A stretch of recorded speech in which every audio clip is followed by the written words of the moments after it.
welcome to Visions of the EvoGrid. I'm Tom Barbalet, and this evening I have the pleasure of talking with Natasha Vita More. Natasha, you recently started communicating through the Biotic Conversation, so I think you're probably the best person to give an introduction to your work. For people not familiar with your work, would you like to give an introduction?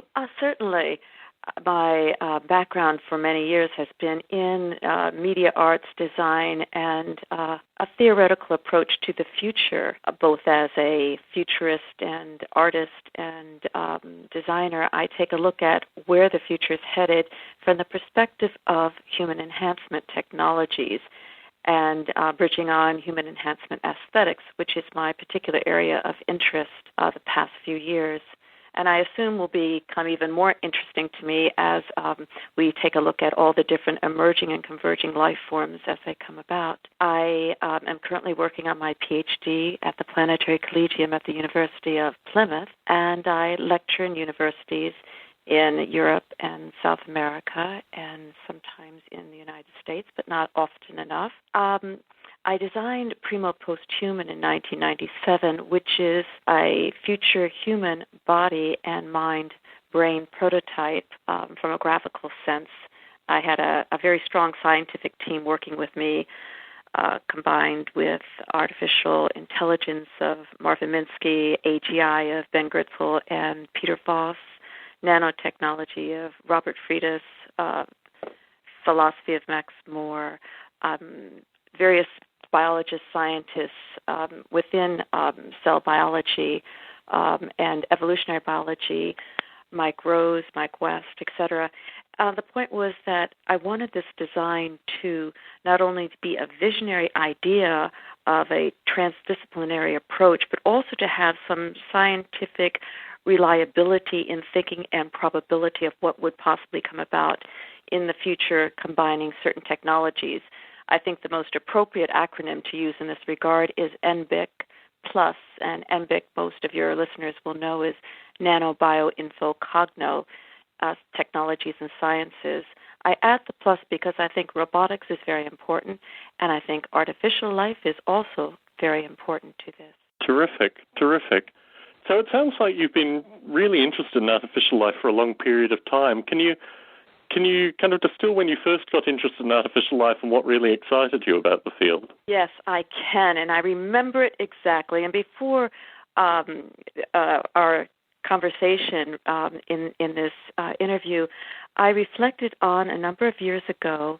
It was I think it was 1993 or 1994. I went to a project in Los Angeles called Digital Hollywood. And it was put on by a very smart group of individuals in Los Angeles who were in the entertainment community as well as in the design and writing community. There was one piece of work there that really just spun my mind and just caused me to develop all sorts of ideas about possibilities. And this one project was called Evolve, A-V-O-L-V-E. And it was created by actually a colleague of mine who actually was at the Planetary Collegium for PhD work, where I currently am, Krista Samara, and her partner, Laurent. And I forgive me, I don't speak French well enough, and I will mispronounce the name, but it starts with an M-I-G, Meganoro. Anyway, the piece was called Evolve. And it was the first A-life work I had ever seen, and it was mesmerizingly beautiful. Symbolic shapes that would converge and merge, and one would eat the other and transform into a new shape, or they would mate and create new shapes, or one would kill off another shape. It was just absolutely beautiful. Are you familiar with this piece, Tom? In terms of its time period, what were the dates specifically? It was in Digital Hollywood in 1993. Okay. 1993, 1994. It was just absolutely beautiful piece. Right. And that was my first experience with artificial life. And then, of course, I was very interested in Carl Sims' work, which was tremendously inspirational. And then started looking at the organic shapes artificial life was taking on, and looking at organic shapes and plant life and whatnot. Certainly, certainly. And you've recently started corresponding through the Biota Conversations, but did you have a sense of the Biota community prior to your recent interaction? Yes, I had to a degree, but quite honestly, not to a large degree. And I wish I had had earlier because I find it a very important and enthusiastic nexus of thinkers and doers. I'd heard about it through a conference I was at in Vienna, Austria, a year and a half ago, where a couple of the presenters had mentioned it with a link to the website, and I looked at it then and I thought, this is quite interesting. And because my area is in human evolution and design, I was delighted to see that on the website there are some interesting images, which I keep actually they're up on my desktop right now, which is kind of synchronistic, I suppose. But yes, I heard about it in the Vienna conference, and then I think it was, 6 months ago, I applied to be on the list, and I've been listening to the posts and following it a bit, and it's not my particular area of expertise, but I am a transdisciplinary scholar, so it's very important for me to know what other thinkers, engineers, designers, scientists, etc., are doing with working in areas of life and creation. Certainly, certainly. And I think, through movements like postbiota.org and Project Lifeboat and a wide variety of groups, I've tried to introduce these folk into the biota community too, to bring exactly what you're saying, bring these kind of thinkers in to be part of the discourses you've observed over the past 6 months. So in terms of the EvoGrid, the purpose of our conversation in some regard this evening, when did you first hear about the EvoGrid, and what was your sense then of the possibilities of this project? Well, I first heard about it on the email list, and I was just sitting back actually reading them because the idea of it actually, EvoGrid, what does that mean? Evolve, grid, are we on a grid? What does this mean? So basically I just was more curious about what it meant than anything. But I think you could probably expand on that, obviously, more articulately than I could. But I found it very interesting to consider the way different types of thinkers are thinking about life in different evolutionary ways, and what ways different technologies will become an expose of material or media, let's call it, for looking at life forms and building life forms. So we're talking about complexity here. Very much so, very much so. So I guess from where you had come from, to kind of try to distill what you're saying, the EvoGrid just basically had limitless potential as you first heard about it. But as you followed through the list, as you saw the discussion, as you're familiar, it's really split into two quite separate tracks. One connecting with a wide variety of historical ideas that have been going through the biota community since the late 90s. And the other, what Bruce Damer is currently running with in terms of the origins of life through chemistry simulation, or perhaps something even more abstract than that. From your background, particularly the ideas of extending life expectancy, looking at contemporary biological limitations which we may be able to change into the future. Of these two projects as they emerge, obviously there are a number of ideas that kind of link with your background too. Yes, I think so.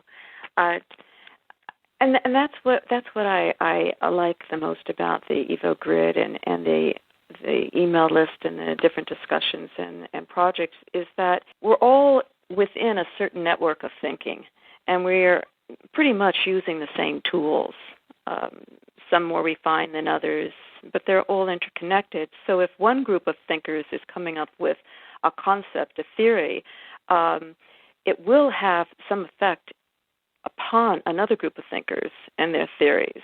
And rather like in the modern world, or in the different eras of civilization and philosophy and scientific knowledge and evidence, it has been that one group would oppose another group, and ideas were sequestered to a particular group, and biases were very prevalent. And then there came a time where there was a cross-fertilization of ideas to find some similarities Well, it's interesting to me to be around during this particular time in knowledge thinking and knowledge development is that the idea of biology going into all the different domains as a type of metaphor is very important, especially when we're looking at my area, which is radical life extension, and looking at the area of building new life forms and looking at evolution. So I think that it's a really rich time to bring up projects that could alter perceptions and alter historically the way we have looked at knowledge and information as it's been presented to us fairly linear on a linear basis. Again, knowledge sequestered with terminology that wasn't shared, to cross-breeding or cross-fertilizing that technological information. And now reaching beyond that, I don't think postmodernism has helped in any regard. I think it became too limited, even if in its scope, in deconstructing the period of modernism before it. So I look at this time of complexity being a whole new rich area of not I don't want to call it enlightenment. I want to call it knowledge, and seeking and learning and sharing and engaging in this in a sense of complexity without the chaos element. I know that chaos is very important for evolution in regardless of what type of system it is, but I don't think chaos needs to be something that's extremely or primarily disruptive. I think there can be confusion rather than chaos. Let's say it that way. So I think that some of the good confusion that we're going to have in discussing evolution and where we are and where we're going and where we've been and a new perspective on it will create a lot of confusion and wonderful confusion in developing new knowledge.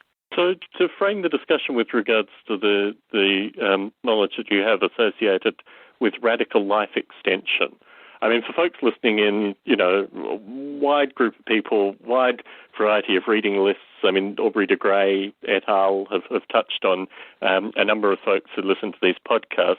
But if you were to give your own particular recipe for radical life extension, where do you see it going? It's interesting. I just put up today on my website a graph that I created several years ago that I presented in Milan, Italy at a conference where I was talking about the evolution of self and multiple identities or multiple selves in multiple environments.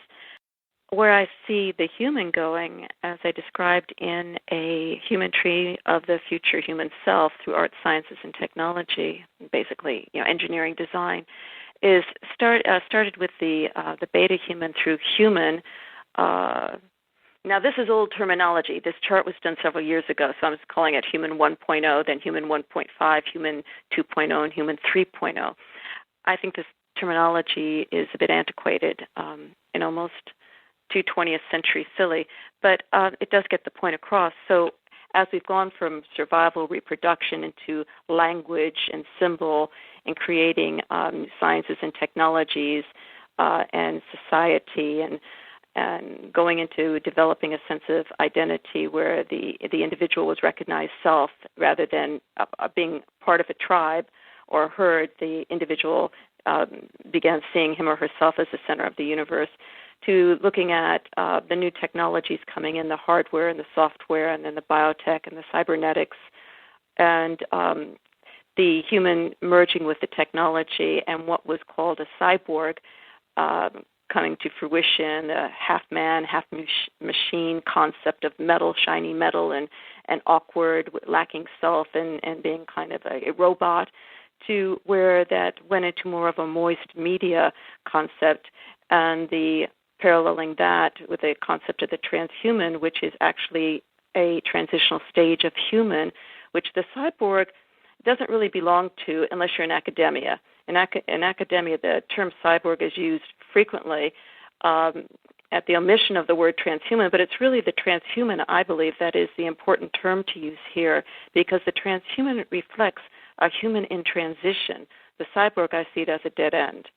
So taking the human in transition from the human with the goal of transformation, the human would go through regenerative existence in becoming more aware, more knowledgeable, greater sensory abilities, greater perceptions, cognitive enhancement.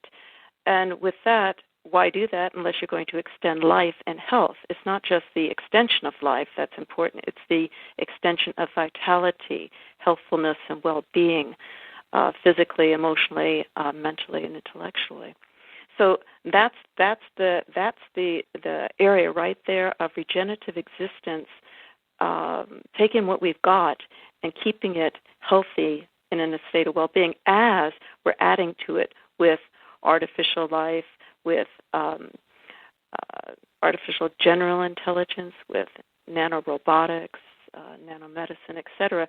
So that's where the major transition goes on in creating what would be a post-human entity, which would be the post-human's genealogy would stem from human in that particular strain of hierarchy there, and branching out exponentially. Another area could go into the super intelligent machine, which would have some human components and develop a human 0.3, which would become more of an upload or the whole brain emulation. So that would go into not a collective from the perspective of Arthur C. Clarke, where a childhood end. I don't see that vision at all. I find it a very dismal, dystopic vision, but I think more this immersive, interactive type of fluid sense of being in more than one place at the same time, where you could be in real time in a biological or semi-biological body if you choose, but also be able to coexist in virtual habitats and synthetic or a silicon forms, let's call it, for lack of a better word.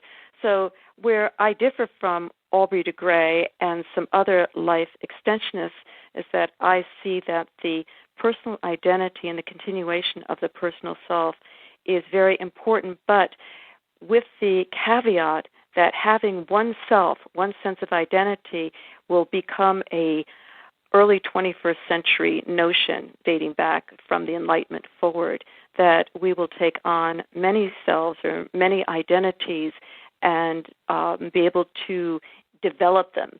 Not to a point where there's confusion, like where you would go into some mental situations that would be cause schizophrenia or psychotic episodes where there's a disconnect between the different elements of one's personality.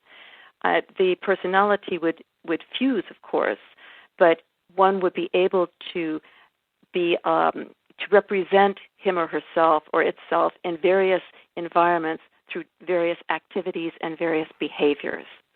So I hope that explains it, that I'm not just looking at the human evolution of the human in a biological form, dealing with the mitochondria and regenerating the body and prolonging life in the human form. I'm looking at prolonging life in the human evolution from being in a human state to a transhuman transitional state to transforming into other types of states and coexistences. So it's a very human-centric model, though, isn't it? I mean, the potential for a wide variety of systems intelligence to grow at a far faster rate and almost remove the need for humans to be in the picture is certainly part of a kind of dark future or maybe even dark present narrative that a lot of folks in the broader science fiction and even a small number in the biotech community have turned to. How do we steer ourselves through the emerging technologies in such a way that we don't actually lose humanity through the process?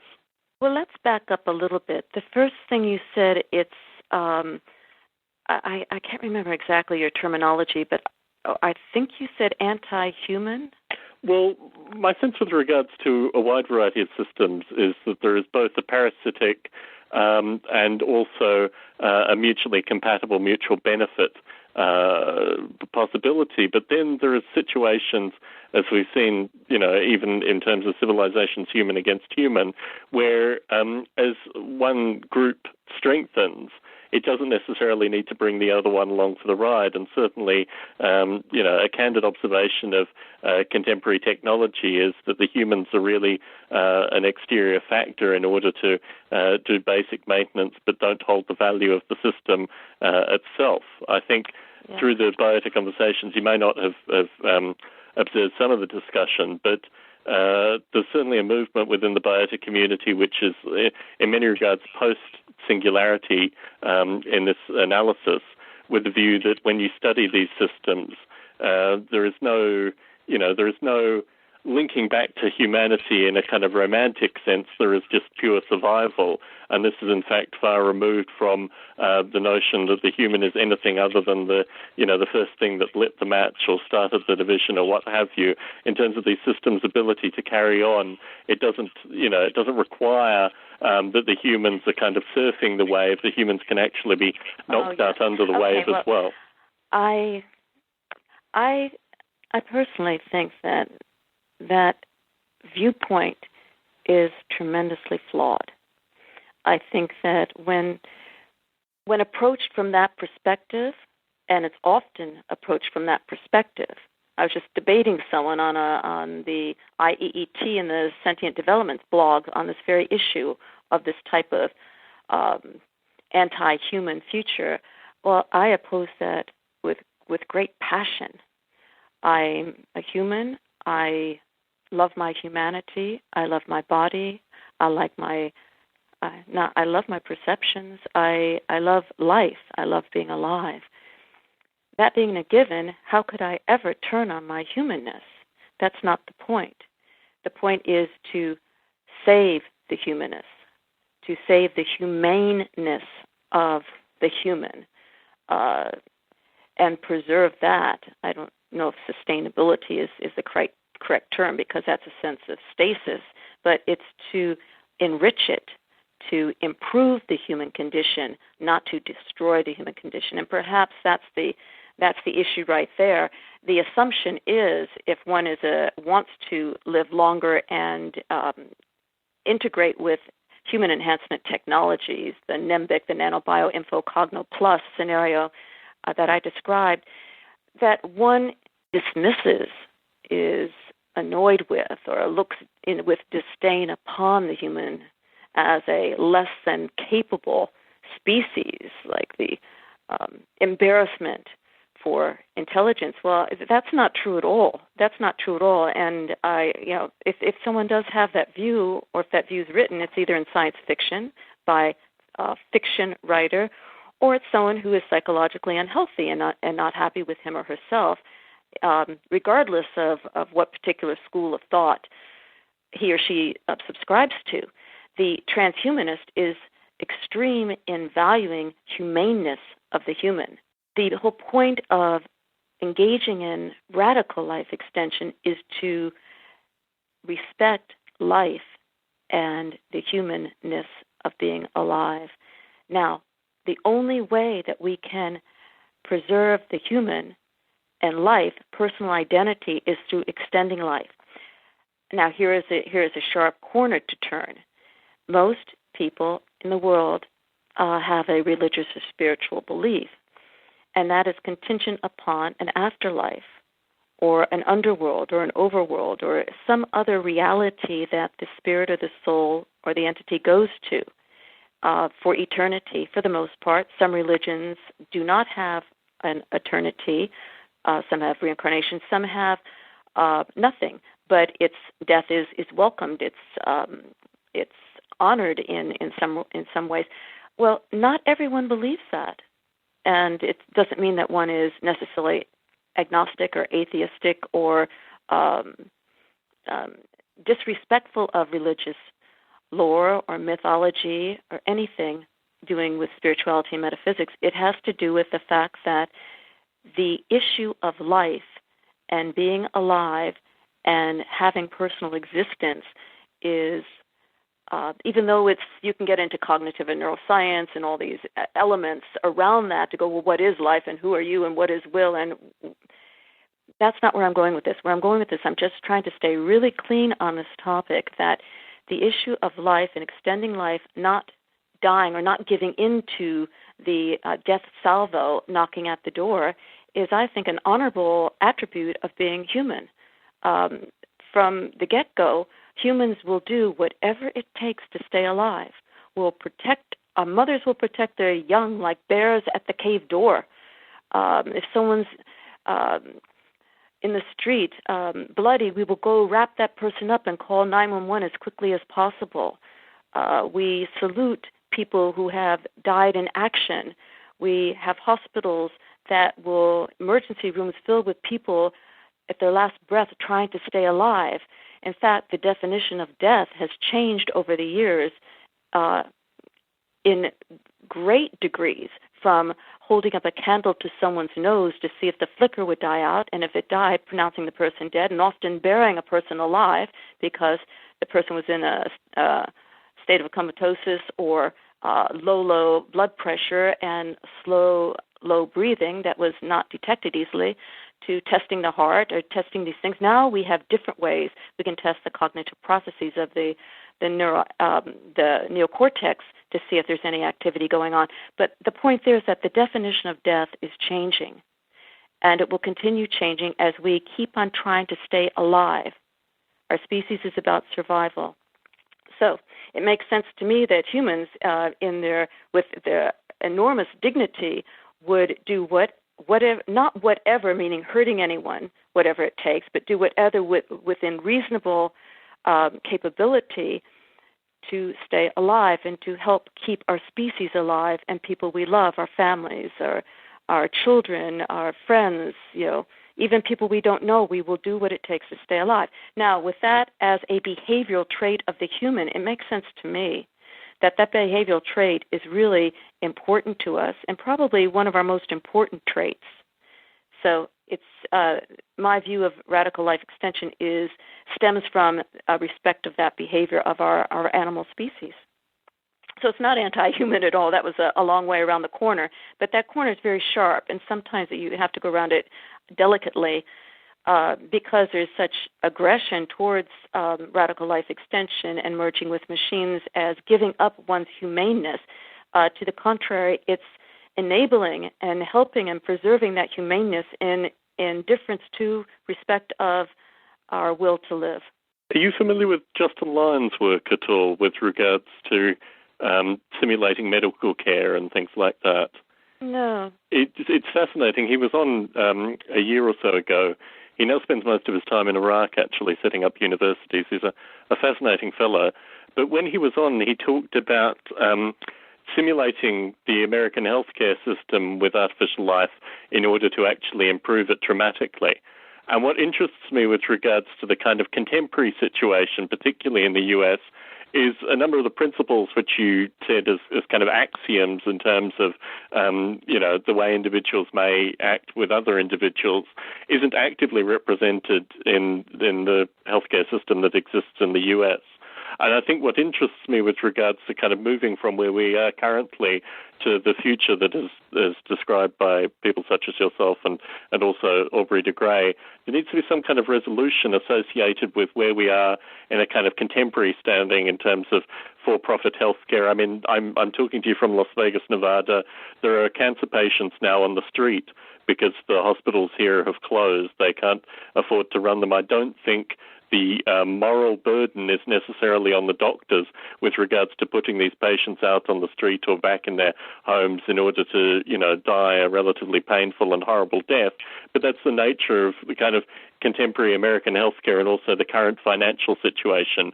Moving from where we are currently, how do you see these things moving forward into the future to your particular vision? Boy, it's going to be a rough, hot, dry, rocky hill to climb.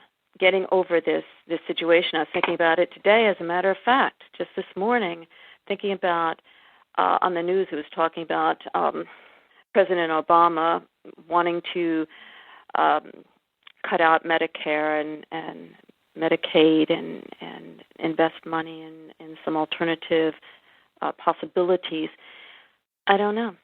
This is where we, with our intellectual acumen as humans, don't have a vigorous enough thinking strategic protocol to deal with these issues.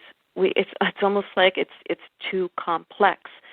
The bottom line is, though, that in order for the healthcare to stay alive in this country, it's been built on the dollar bill of you getting insurance And the way it's gone out of control is by people cheating the insurance and the insurance cheating the system. And it's one cheat after another after another.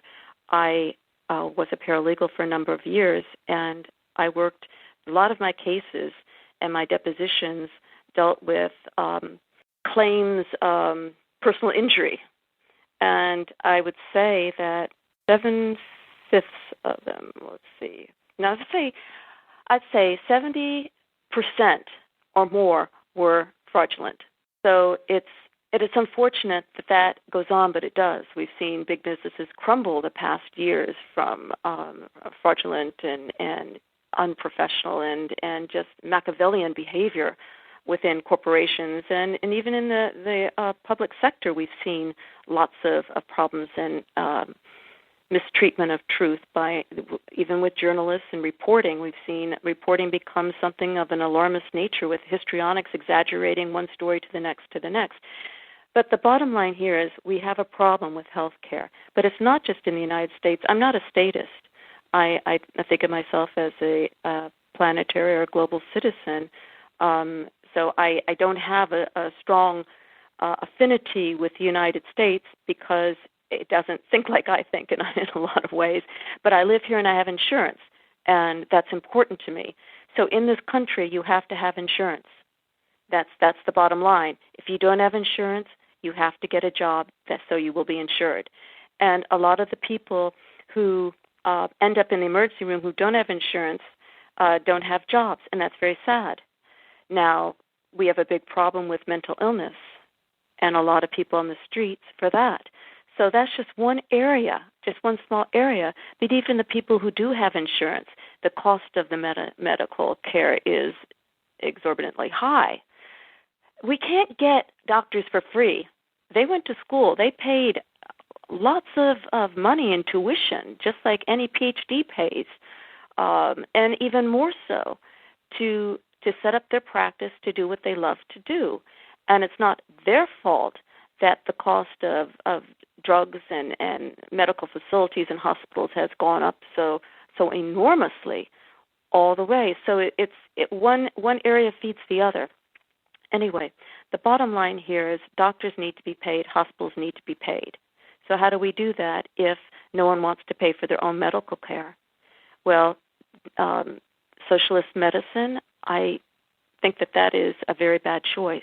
I think there must be a third option. I don't think it should just be a capitalistic state of medicine or a social state of medicine. I think there's another alternative that no one's wrapping their head around.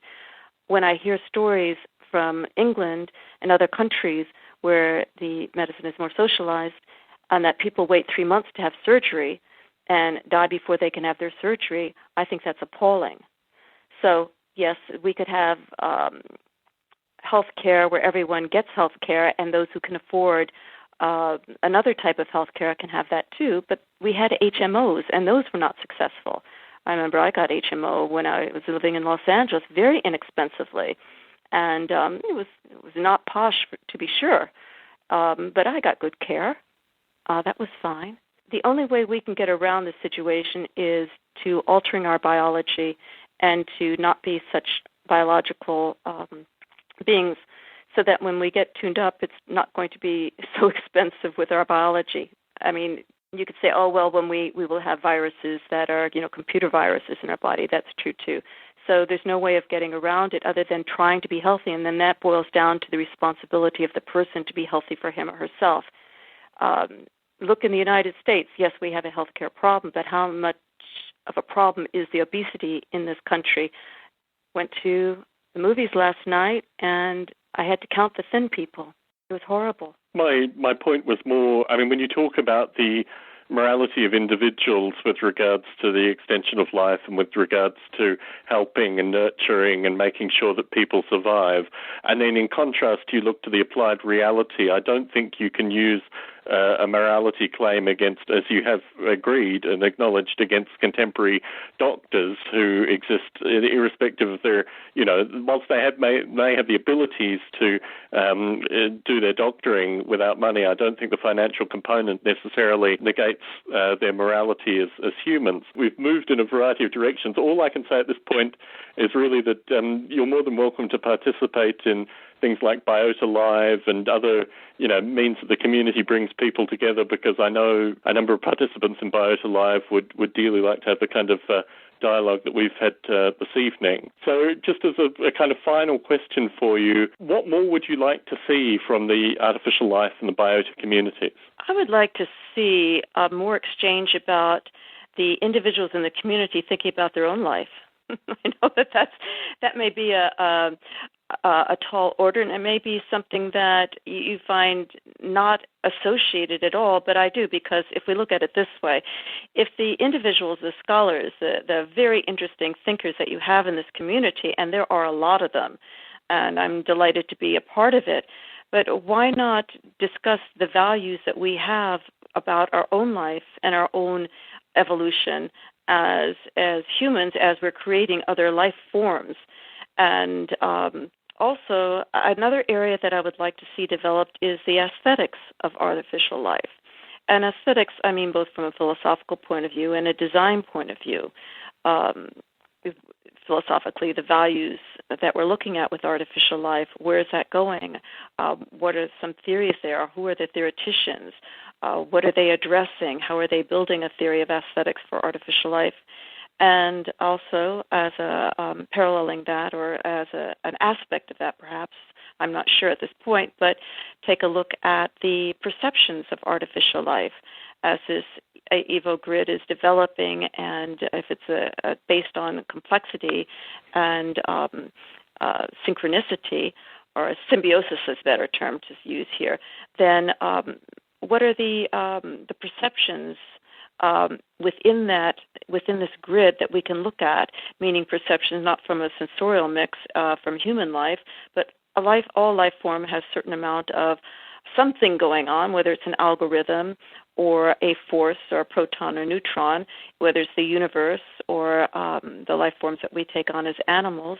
There's a behavior and a perception that develops. I would like to know more about the perception of artificial life and how the EvoGrid looks at that or addresses the element of perception from, again, all life forms, not just biological life, and the aesthetics from the philosophical and theoretical point of view. So they're both very good points. I think with regards to your first point, the quality of life of artificial life practitioners and developers is certainly not necessarily that it didn't exist prior to my editorial duties, but certainly I've put it up as being a central theme with regards to the biota community, and I think that's critical. I mean, the nature of the correspondence I have privately with a number of folks in the community associated with their quality of life and the issues relating to that really motivates my own thinking in describing the situation to you. With regards to your point on perception, this is also something that came through. I'm not sure if you're familiar with Dick Gordon and his work in the community, but as a kind of senior embryologist, his background is very much with regards to the emergence of perception, and it's something which he has certainly staked a relatively high claim on with regards to the EvoGrid specifically, that this component both with kind of external perception and also perceptions within is the only way that life can be actually described in any meaningful way. But I think, that they're both very valid points which the community, even in small ways currently, is thinking about. So, Natasha, I'd like to thank you for the chance to chat with you this evening. And as I said, we have a regular discussion on Biota Live, which you're more than welcome to participate in. And I think particularly as the linking points from our kind of collective communities come together, it would be wonderful to have you as a kind of ambassador for the biota community in your own community with regards to the extension of life, because this is certainly something that comes through the discourse in the biota community on occasion. Well, thank you. I am delighted. I look forward to more exchange and collaborative thinking and discourse on these topics and many more. We certainly traveled around time and through time in this short discussion, but I think it was a fun journey. I know I enjoyed it, and now I feel like we could start all over again. Sometimes by the end of a conversation, you realize that you're ready to lift off again and start digging deeper and looking further and Certainly. underneath concepts and pulling things apart. That's the whole nature of this BIOS Live, and also the visions of the EvoGrid discussion is exactly that one conversation ends and it spawns 5 different conversations in the future. Well, I absolutely love it. I love it. And thank you so much, Tom, for having me. And I hope to be on again. And maybe one time we could pick one topic and delve into that deeply, since you're such a deep thinker and you're so much fun to talk to, such rich topics. That would be kind of exciting, I think. Well, I'm just a monkey in a simulation, so that's what I'll say to that. Thank you very much for the chance to chat with you this evening, Natasha. Thank you. Bye-bye.